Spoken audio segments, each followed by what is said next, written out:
भारतीय दर्शन का सबसे महान लक्ष्य है मोक्ष। यह वह अवस्था है जहां से आत्मा कभी लौटती नहीं, जहां जन्म मृत्यु का चक्र समाप्त हो जाता है, जहां केवल परम शांति और अमर आनंद का नित्य अनुभव होता है। मनुष्य जन्म केवल भोग के लिए नहीं, बल्कि मुक्त होने के लिए मिला है। हमारी आत्मा अनादि और अविनाशी है, परंतु वह अज्ञान के आवरण में बंधी हुई है। यही अज्ञान उसे शरीर, मन और कर्मों से जुड़े रखता है। एक, मोक्ष का अर्थ। मोक्ष का मतलब है मुक्ति। यह मुक्ति केवल शरीर या संसार से नहीं, बल्कि भीतर के बंधनों से है। जब मैं और मेरा का भाव समाप्त हो जाता है, जब आसक्ति, राग द्वेष समाप्त हो जाते हैं, तब आत्मा अपनी शुद्ध निर्लिप्त अवस्था में स्थित होती है। यही मोक्ष है। गीता में कहा गया है कि जो व्यक्ति प्राण त्याग के समय भी शांत, स्थिर और आसक्ति से मुक्त रहता है, वह परम पद को प्राप्त करता है। दो, मनुष्य क्यों बंधा है? बंधन का कारण बाहरी नहीं, भीतरी है। कर्म, वासना, मोह और अहंकार ही आत्मा को जकड़े हुए हैं।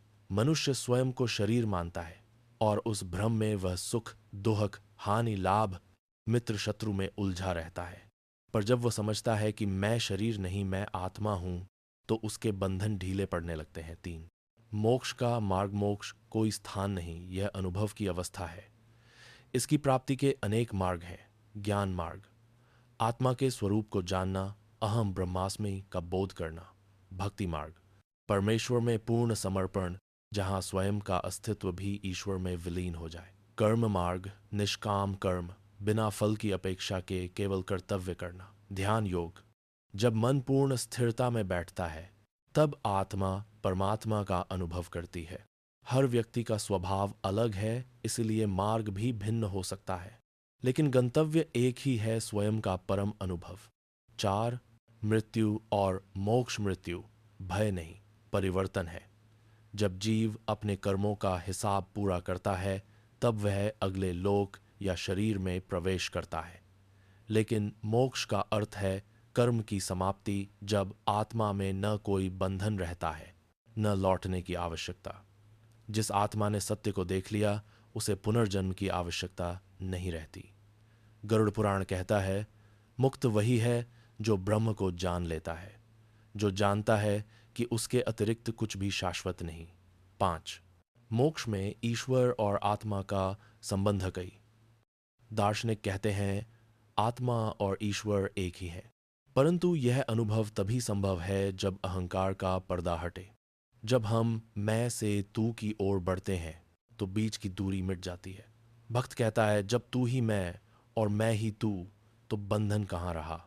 छह, मोक्ष की अनुभूति। मोक्ष का अनुभव शब्दों से परे है।